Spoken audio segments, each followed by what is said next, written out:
Hello friends, सभी को रश्मि का सादर नमस्कार। आज मैं आपसे बात करने आई हूँ जो कि मेरे चिंतन का बहुत प्रिय विषय है, जिसके बिना मुझे भोजन हजम नहीं होता। इस चिंतन के बिना वो ये कि हम लोगों ने कभी सोचा नहीं कि ज़िंदगी में हम जो इतनी भाग दौड़ करते हैं, सुबह से लेकर रात तक भागना भागना भागना, बस कभी इसके लिए कभी उसके लिए, कभी इस इच्छा की पूर्ति कभी उस इच्छा की पूर्ति, मतलब जीवन में भाग दौड़ के सिवाय कुछ है ही नहीं। तो ये इतनी भाग दौड़ आखिर क्यों? सिर्फ सुख के लिए। हर कोई सुखी होना चाहता है, सबको सुख प्रिय है, दुख किसी को भी अच्छा नहीं लगता है। हर कोई दुख से दूर भागना चाहता है, लेकिन सारे प्रयास सुख के लिए करने के बावजूद भी हमारे सारे प्रयास दुख के लिए होते हैं। पता है ये बात? किसी को भी नहीं पता होगा। सारे प्रयास दुख के लिए होते हैं। अजीब लगी ना ये बात? नहीं लगी होगी सुनने में कि कैसी बातें करती है ये। हम तो सारा दिन इतनी मेहनत करते हैं, भागते दौड़ते रहते हैं, हमारा मानसिक और शारीरिक सारा परिश्रम सिर्फ सुख के लिए होता है, और हम सुखी दिखते भी हैं। जैसे भूख लगी तो खाना मिल गया बढ़िया बढ़िया, तो हम सुखी हो गए, है ना। मीठे की इच्छा हुई, मीठा मिल गया मनपसंद, तो हमने अपने को सुखी माना। नींद आई, बढ़िया बढ़िया बिस्तर मिल गए, एसी कूलर हीटर मिल गए, तो हमने अपने आप को सुखी माना। वास्तव में सुखी लगते हैं हम तो, लेकिन ऐसा नहीं है। ये वास्तव में हमारा भ्रम है। ये बिल्कुल ऐसा है जैसे किसी को 99 100 फीवर हर समय बना रहे, हर समय, तो उसको उसी फीवर में उसी रूप में रहने की इतनी आदत पड़ जाती है कि वो उससे हट कर के भी कोई स्वास्थ्य होता है उसको समझ नहीं पाता वो इंसान। वो बस उसी में सुख मान करके शरीर का एक नॉर्मल स्वभाव, उसको बॉडी का उतना ही एक टेम्परेचर मान के उसी में जीता चला जाता है। तो यही हालत हमारी है। जो दुख है ना, यहाँ पर तीव्र दुख को तो हम दुख मानते हैं और उससे छूटने का प्रयास भी करते हैं, लेकिन जो थोड़ा दुख होता है ना, उसको हम दुख नहीं मानते। या यूँ कहो, किसी के शरीर में थोड़ा थोड़ा दर्द हर समय बना रहता हो तो वो बॉदर नहीं करती। लेडीज़ खास करके वो अवॉइड करती हैं अपनी फैमिलीज़ के लिए, हस्बैंड के लिए, बच्चों के लिए, बहुत अवॉइड करती हैं अपने आप को। तो उसी को वो एक आदत सी बन जाती है, तो उन्हें वो दर्द नहीं लगता। दर्द कब लगता है? जब वो बढ़ जाता है, बहुत बढ़ जाता है, जो तब उनको पता चलता है कि मेरे शरीर में बहुत दर्द है, सहन नहीं हो पा रहा है। तो इसी प्रकार यहाँ पर जिसे हम सुख कहते हैं ना, वो वास्तव में सुख नहीं है। किसे कहते हैं हम सुख? पता है? बाहर में सब सुख सुविधाओं का मिल जाना, अच्छा घर परिवार, अच्छा पति, अच्छे बच्चे, अच्छे पेरेंट्स, है ना, ये सब का मिल जाना, खूब धन दौलत मिल जाना, गाड़ियाँ, नौकर चाकर, बंगले, इन सब का मिल जाना हमें सुख लगता है। लेकिन इनके पीछे हम छुपे हुए दुख को नहीं समझ पाते। तब समझ में आता है जब इनका वियोग होता है, या ये थोड़ा सा भी हमारी इच्छा के प्रतिकूल वर्तने लगते हैं मीन्स कि बोलने लगते हैं, सोचने लगते हैं या कार्य करने लगते हैं, तो वो हमें दुख, वही रिश्ते जिनमें हमने सुख माना था वो हमें दुख लगने लग जाते हैं और हम छूटने के लिए तड़पड़ाते हैं। यही कारण है कि लव मैरिज होने पर भी तलाक होते देखे जाते हैं। कितना माँ बाप का विरोध करके लड़का लड़की आपस में शादी करते हैं, कोर्ट में जाके शादी कर लेते हैं, लेकिन 1 2 4 साल के बाद पता चलता है उनका तलाक हो गया। क्यों हुआ ऐसा?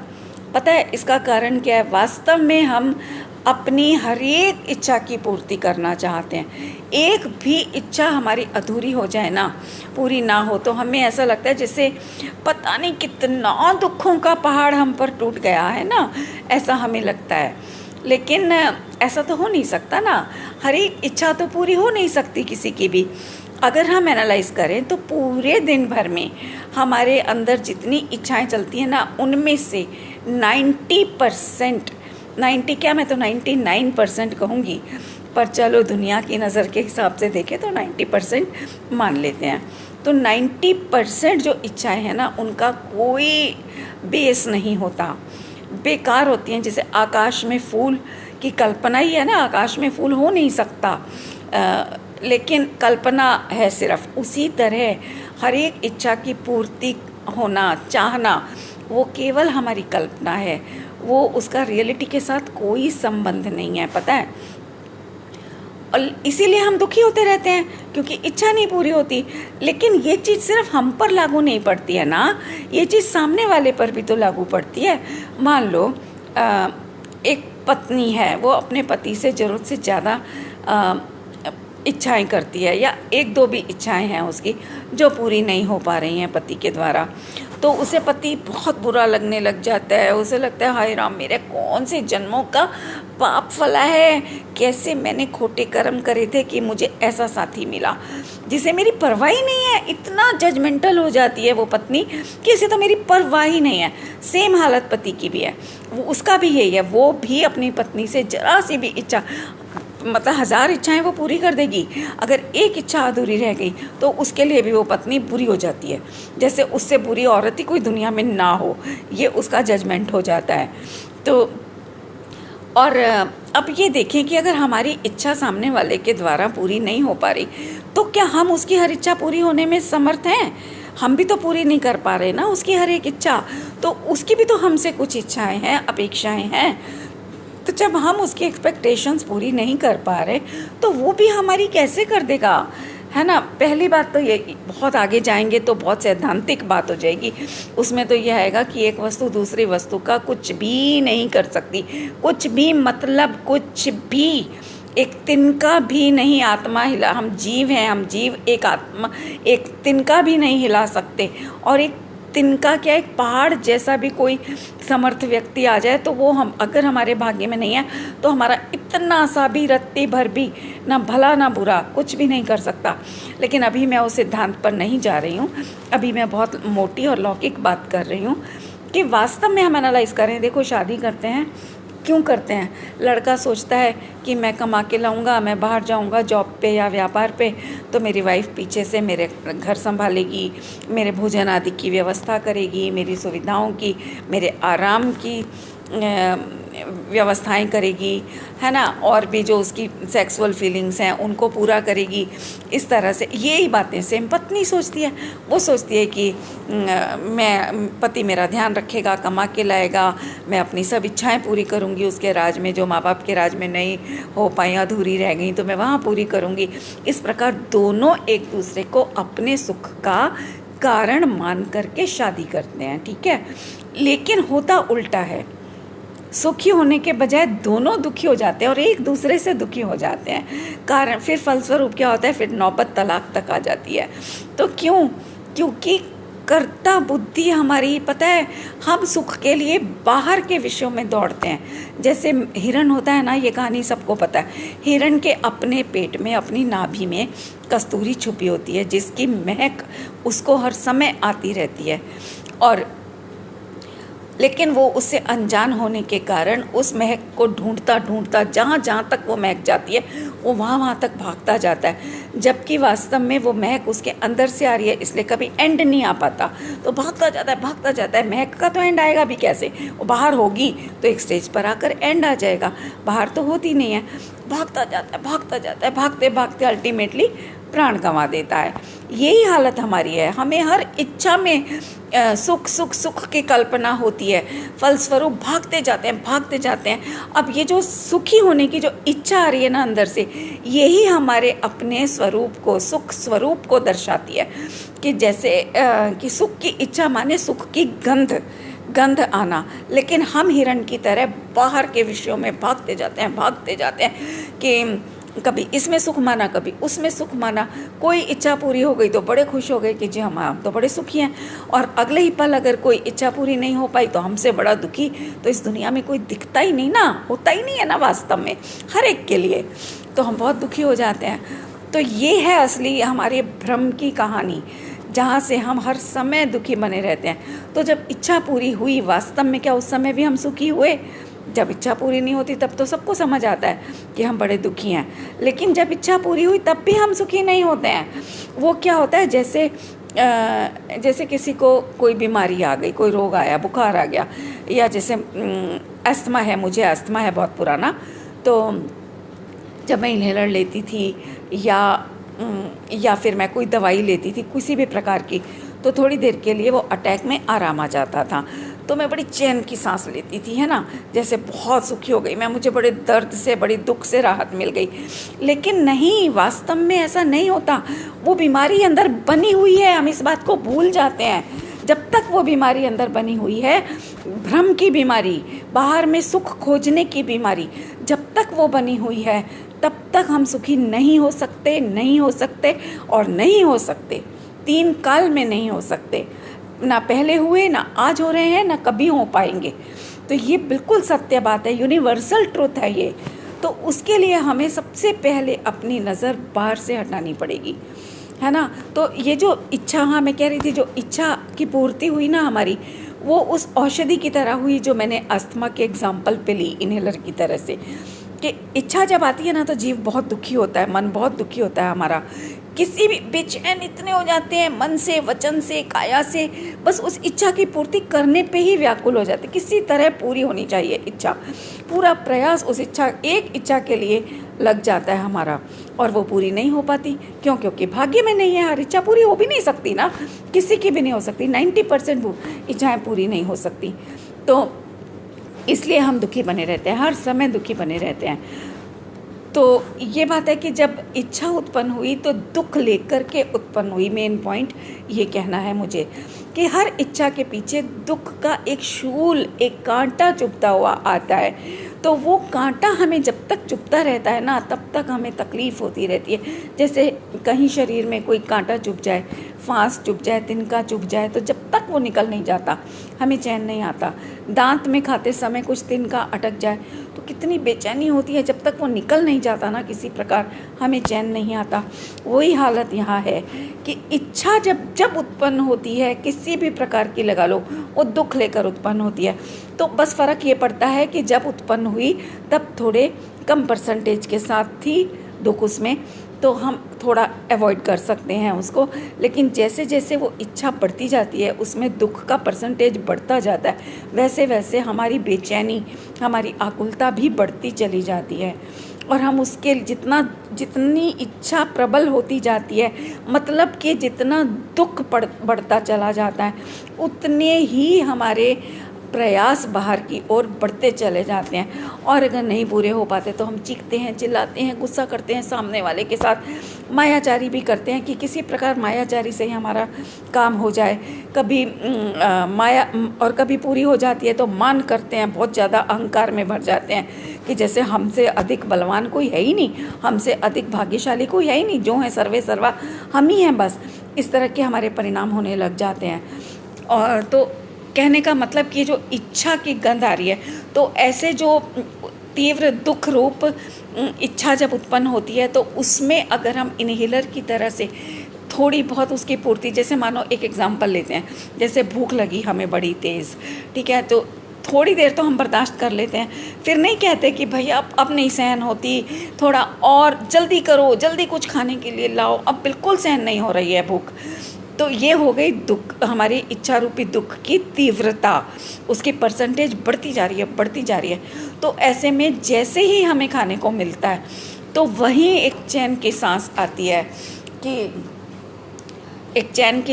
है कि बस अब हमें शांति पड़ गई। जैसे इन्हेलर लेने के बाद मुझे चैन पड़ जाता है ना कि बस अब सांस आ गई, नॉर्मल है ना, तो वो चीज़ है। तो ये जो इच्छा की गंध आ रही है ना निरंतर हमारे अंदर से, ये जो गंध है ये कस्तूरी की स्मेल की तरह है। मृग के अंदर जो कस्तूरी है उसकी स्मेल की तरह से है। हर समय सुखी होने की इच्छा, सुखी होने की इच्छा, हर समय सुखी होने। वास्तव में हमें किसी चीज़ को खाने की, कुछ मूवी देखने की, कहीं घूमने जाने की, उसकी इच्छा नहीं होती, वास्तव में सुखी होने की इच्छा होती है। तो और हमने वो सुख है ना बाहर में ढूंढा हुआ है, और बाहर में तो अनंत विषय हैं, इनफाइनाइट विषय हैं। तो कब एक से पूर्ति नहीं होती तो दूसरी तरफ भागते हैं, दूसरी से पूर्ति नहीं होती तो तीसरी तरफ भागते हैं, इस तरह भागते रहते हैं, 5 इंद्रियों के विषयों में दौड़ते रहते हैं। तो अगर इनमें सुख होता तो हम एक बार किसी वस्तु से सुख मिलने के बाद दोबारा उसकी तरफ नहीं भागते, लेकिन हम फिर भागते हैं। और इसके अलावा एक ही वस्तु जो आज हमें सुख देने वाली लगती है, कल को वही वस्तु से हमें दुख भी होता दिखाई देता है। ऐसा हर एक ने अपने जीवन में अनुभव किया होगा। वही चीज़ जो आज बड़ी सुखकारी लग रही है, वही हमें कल को इतनी दुखी करने वाली लगती है कि हम उसकी तरफ देखना भी नहीं चाहते। चाहे चेतन वस्तु हो चाहे अचेतन वस्तु हो, हम देखने को तैयार नहीं होते हैं उसकी तरफ। तो इससे ये पता चलता है कि इन विषयों में सुख नहीं है। और ये जो सुखी होने की इच्छा आती है ना, ये हमारे ही अंदर हमारे सुख स्वभाव को दर्शाती है कि मेरे ही अंदर सुख भरा है। और हर धर्म में कहा भी जाता है कि तेरे ही अंदर सुख है, तेरे ही अंदर परमात्मा है। परमात्मा माने कि तू स्वयं परमात्मा है, तू स्वयं सुख स्वभावी है। अपने को देख तो तू सुखी हो जाए, बाहर में देखना बंद कर। तो यही सुखी होने का मार्ग है। तो अगर हम इस रहस्य को समझ लें ना कि जो सुखी होने की इच्छा आ रही है ना, ये इच्छा के रूप में ये वास्तव में मेरे ही अंदर के स्वभाव को दर्शा रही है। जैसे हींग होता है ना, हींग की महक हींग में से आ रही है ना, कहीं बाहर से तो नहीं आती है ना, डब्बी में से तो नहीं आती। डब्बी में से भी अगर डब्बी खोलते ही महक आती है तो भी हम यही कहते हैं कि इस डिब्बी में हींग रखा हुआ है, मतलब उसकी स्मेल से वो वस्तु की प्रसिद्धि होती है।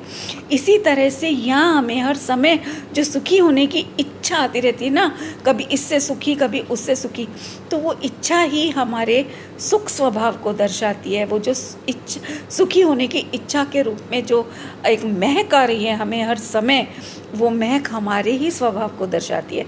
ये दर्शाती है कि तेरे ही अंदर सुख भरा हुआ है, कहीं बाहर सुख नहीं है। अगर बाहर सुख होता तो जैसे अब हमने कोई सब्जी बनाई है ना, तो या मिठाई बनाई, तो मिठाई में से घी की और मीठे की महक आती है, क्योंकि उसके अंदर जो है उसी की तो महक आएगी ना, जो नहीं है उसकी तो आ नहीं सकती। उसमें चरपरा नहीं है तो चरपरे की महक नहीं आएगी, है ना। उसमें खट्टा नहीं है तो खट्टे की भी महक नहीं आएगी, जो है वही उसी की महक आएगी। तो इसी तरह हमारे अंदर हर समय सुख सुख सुख का झरना चल रहा है। हम बने ही सुख से हैं, तो हमारे अंदर से हर समय सुख की इच्छा के रूप में वो सुख की ही महक आती है। और बस ये है कि हम उस सुख की लहर को पकड़ लें, अगर उस इच्छा रूपी लहर को अगर पकड़ लें कि ये तो हम सुख का मार्ग अपने अंदर पा सकते हैं। अब उसके लिए फिर बहुत लंबी चर्चा है, अभी वीडियो बहुत लंबा हो रहा है, अभी तो मैंने एक भूमिका बनाई है। आगे फिर हम धीरे धीरे क्रम से खोलेंगे कि अपने इस सुख स्वभाव को हम कैसे पहचानें, कैसे पाएं, वहाँ तक कैसे पहुँचें। आँख बंद करके बैठ जाने से मेडिटेशन नहीं होता, उससे अपना आत्म स्वभाव नहीं मिलेगा। उसके लिए भी कुछ करना होगा, उसका एक्स्ट्रा ऑर्डिनरी सिम्टम होता है हर चीज़ का। जैसे बाहर में एक चीनी पाउडर है, एक नमक है, एक डिटर्जेंट पाउडर है, सब एक जैसे लग रहे हैं देखने में, खाने का सोडा है, सब कुछ एक जैसा लग रहा है, लेकिन सबके लक्षण अलग अलग हैं। तो उन लक्षणों से हम उस वस्तु को पहचानते हैं। इसी तरह यहाँ अपने आत्मा को पहचानने के लिए हमें भी आत्मा के लक्षण को पहचानना पड़ेगा, और जिन कर्मों से हम बंधे हैं उन कर्मों के भी लक्षण को पहचानना पड़ेगा। तब जाकर के भेद ज्ञान होगा। भेद ज्ञान माने दो वस्तुओं की सिद्धि। अभी तक हमने दो वस्तुओं में एक वस्तु की सिद्धि की हुई है, यही हमारे दुख का कारण है। जब दो में दो की सिद्धि हो जाएगी, हमें पता चल जाएगा कि ये दो हैं, वास्तव में एक नहीं है। ये शरीर और आत्मा दो हैं, एक नहीं है। अभी हमने सिर्फ ज्ञान में माना है, ऊपरी तौर पर मानता है, हर कोई कहता है, लेकिन गहराई में उतरकर उसका अनुभव नहीं किया है। मेडिटेशन में बैठते हैं, अंधेरा दिखता है, थोड़ी देर के लिए विकल्प शांत हो जाते हैं, तो बड़े आनंदित होकर अरे बड़ा आनंद आया, हमें तो प्रकाश दिखा, ये दिखा, वो दिखा। अरे नहीं, ये सब नहीं है सुख, ये सब नहीं है आत्मा का सुख स्वभाव। ये बताएंगे, कभी इसके बारे में भी चर्चा करेंगे। और मैंने ये वीडियो बनाने का क्रम भी इसलिए स्टार्ट किया है क्योंकि सब जगत बहुत दुखी है। मैं देखती हूँ, मैं भी कभी बहुत दुखी होती थी, लेकिन सच कहती हूँ आज मुझसे ज़्यादा सुखी मैं किसी को नहीं पाती। मुझे किसी चीज़ से बेचैनी नहीं होती, अगर थोड़ी हो भी जाती है ना कभी, आदत के अनुसार, जो एक आदत पड़ी हुई है शुरू से, उसके कारण अगर थोड़ा सा कभी दुख महसूस भी करती हूँ तो बहुत जल्दी हटा देती हूँ उसको, फिर मस्त हो जाती हूँ। मैं बिल्कुल बॉदर नहीं करती। 64 की मैं हो गई हूँ और बड़ी मस्त रहती हूँ। मुझे कोई, बल्कि जब मैं यंग थी ना तो मैं बहुत दुखी रहती थी, बहुत परेशान हो जाती थी मैं भी, क्योंकि हर एक की लाइफ में समान घटनाएं होती हैं। थोड़ा बस एक घटनाओं का तरीका और एक कारण थोड़े बहुत बदल जाते हैं, बाकी सबके जीवन में एक सी घटनाएं रहती हैं, कभी किसी के कम किसी के ज़्यादा। तो मैं भी कोई अलग तो नहीं हूँ ना आप सबसे, तो मेरे जीवन में भी रहता भी है आज भी। लेकिन पहले मैं दुखी हो जाती थी, रोने बैठ जाती थी, कई कई दिन तक रोती थी, पता है सच कह रही हूँ, खाना छोड़ देती थी। लेकिन आज कोई मुझे दुखी नहीं कर सकता, सीरियसली कह रही हूँ, कोई मुझे दुखी करके दिखाए नहीं कर सकता। दुख अगर मेरे पास आएगा ना, वो खुद दुखी होके चला जाएगा, रो के चला जाएगा, कहेगा अरे यार मैं किसके संग में माथा फोड़ने आ गया, इसके पास तो इतनी खुशियाँ हैं कि इसे बाहर का कुछ भी ना मिले तो भी ये खुश है। सच बता रही हूँ। मतलब क्या है यार, अब कोरोना ने तो इतना अच्छा सिखा दिया कि पेट भरने को सिर्फ कुछ चाहिए। ये हम लोग क्या करते हैं, अब राग से खाते हैं, भूख से नहीं खाते। अगर भूख लगी है तो कुछ भी खा करके पेट भरा जा सकता है, लेकिन नहीं, हमें तो पकवान चाहिए, 36 व्यंजन चाहिए। तो ये प्रॉब्लम हो रही है, उसके कारण शरीर में रोग आते चले जाते हैं। देखिए मैं धीरे धीरे कोशिश करूँगी, मैं कोई बहुत बड़ी फ़िलासफ़र नहीं हूँ, कोई बहुत बड़ी वक्ता नहीं हूँ, लेकिन बस एक तड़प है मन में कि दुनिया समझ सके। और मैं फ़ेसबुक पर थी, मैंने अभी 1 साल से फ़ेसबुक छोड़ दिया है। मैं पहले जब फ़ेसबुक पर थी तो मेरे बहुत से फ्रेंड्स मुझे आज भी कहते हैं कि रश्मि जी आप प्लीज़ लिखना बंद मत कीजिए। मैं लिखती थी, मेरी 2-3 बुक्स भी पब्लिश हुई हैं। यही अपना दैनिक जीवन से टॉपिक्स उठा करके उनको आर्ट ऑफ लिविंग के रूप में मैं उसको प्रेजेंट करती थी। लेकिन मैंने सब छोड़ दिया था। मैंने कहा नहीं, मुझे लगता था मेरा अपना नुकसान हो रहा है। मुझे अपने लिए जितना एकांत, जितनी शांति का जीवन मिला है, मैं उससे हट रही हूँ लिखने के चक्कर में, तो मैंने बंद कर दिया था। लेकिन आज भी मेरे फ्रेंड्स बहुत कहते हैं कि नहीं रश्मि जी आप छोड़ो, नहीं लिखो। तो मैं लिख तो नहीं सकती हूँ अब, क्योंकि अब मैं 64 की हो गई हूँ। तो ऑब्वियसली मोबाइल पे लिखने में आँखों पे बहुत प्रेशर आता है, गर्दन दुखती है, अंगूठे दुखने लग जाते हैं। नहीं दुखते अभी तो दुख सकते हैं ना आगे आगे। तो मैंने इसलिए वो काम ही छोड़ दिया जिससे मेरी हेल्थ पर बैड इफ़ेक्ट आए। तो मैं बहुत खुश जरूर रहती। तो वो कहते हैं रश्मि जी आप प्लीज़ मत छोड़ो, आपसे हमें बहुत सीखने को मिला, आपकी ज़िंदा दिली से हमें बहुत सीखने को मिलता है। तो मेरी कुछ फ्रेंड्स ने भी मुझे बहुत अभी 2 दिन पहले भी मोटिवेट किया, मेरी एक फ्रेंड ने, कि नहीं तुम प्लीज़ करो।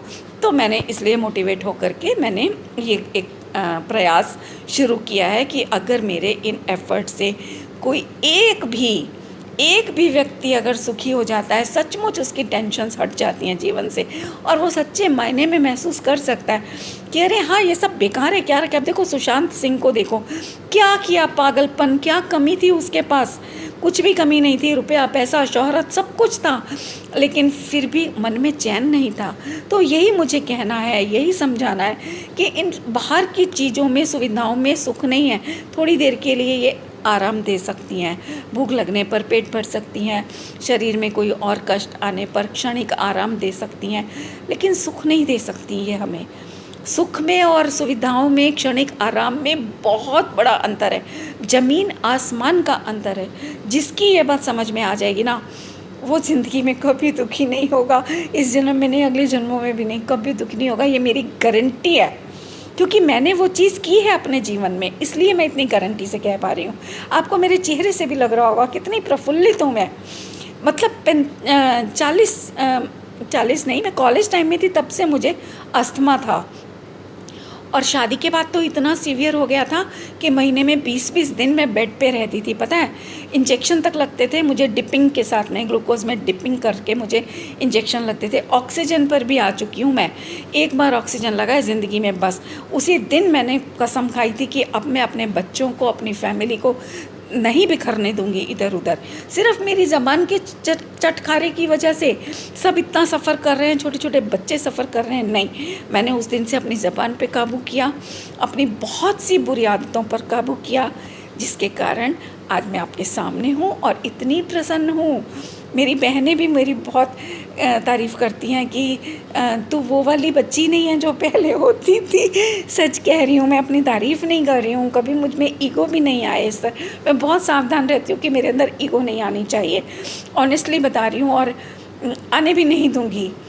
बस ये है कि हाँ सब लोग सुखी हो जाएं, बस ये इच्छा ज़रूर एक मन में आती है, और उसी के कारण ये प्रयास हो रहा है। तो होपफुली आप लोग सुनिए, समझिए, चिंतन कीजिए, कुछ नहीं समझ आए आप मुझसे कमेंट बॉक्स में पूछने के लिए फ्री हैं।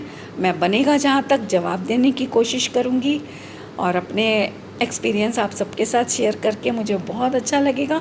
मैं चाहूँगी सच मायने में कि कोई एक भी अगर सुखी हो जाए तो मेरा ये प्रयास सफल हो जाएगा।